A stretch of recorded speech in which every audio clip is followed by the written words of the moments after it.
Rosita Audens sat down to wait for Philip Amory. He was on his way from the McGill Tower with Malcolm Hardcastle, the noted Sydney gynaecologist who had been a close friend of Philip's for several years. Clasping her hands together, Rosita Audens focused her eyes on the door expectantly. She wished her boss would arrive. He was a brilliant man, always in command.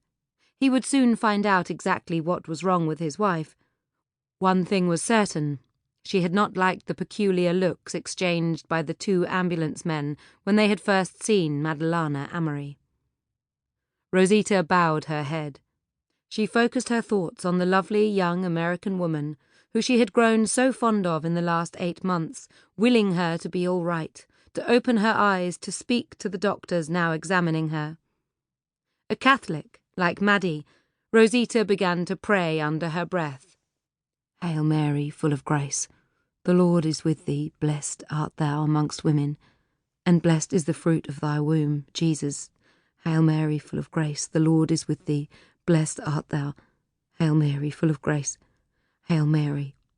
She went on repeating these words over and over again. Praying helped Rosita, gave her solace in times of trouble. Moreover, she was devout, believed her prayers would be answered by her merciful God. Suddenly she lifted her head with a start as the door was flung open. "Oh, Mr. Amory, thank goodness you're here," she cried at the sight of Philip, jumping up, going over to him. Philip took hold of her hand. "Thanks for phoning me when you did, Mrs. Audens, for acting so promptly. I'm grateful." "Have you seen Mrs. Amory yet?" "Very briefly with Dr. Hardcastle. He's examining her himself. Naturally, he's concerned about the baby, and after he's conferred with the doctors in emergency, I'm sure he'll be able to tell me what has caused her condition." "She is unconscious, then?" "I'm afraid so." Rosita Audens sucked in her breath quickly. "I do wish I'd tried to waken her earlier, "Don't blame yourself, Mrs. Audens," Philip interrupted swiftly. "That serves no purpose, and you did what you believed was right. After all, she did appear to be merely in a deep sleep.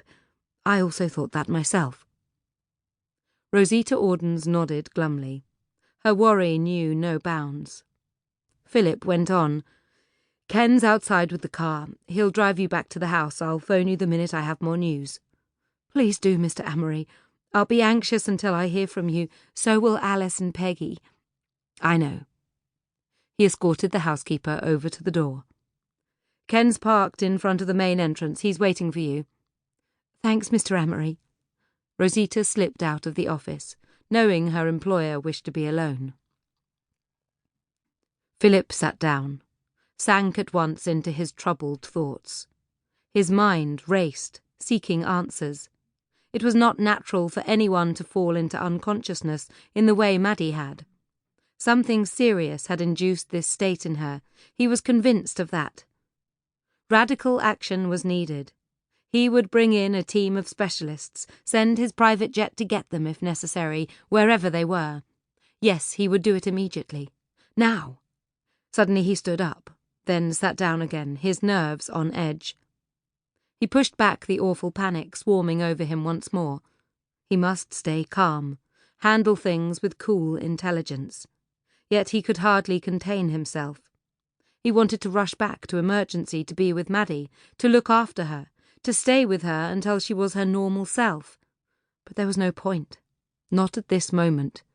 He was helpless, could do nothing, and she was in the best hands for now. Philip believed in allowing the experts to do their jobs. He was not going to play doctor. That was a dangerous game. After what seemed like an eternity to Philip, but was, in reality, only 20 minutes, Malcolm Hardcastle entered the office. Philip was on his feet immediately, striding across the floor. He stared sharply at the gynaecologist, searching his face, his own anxious and full of questions. Urgently he asked, "What caused Maddie's condition, Malcolm?" Taking hold of Philip's arm, the doctor led him back to the group of chairs. "Let's sit down for a minute." Philip was astute, and when Malcolm did not give him a direct reply, he was instantly alerted to trouble. Fear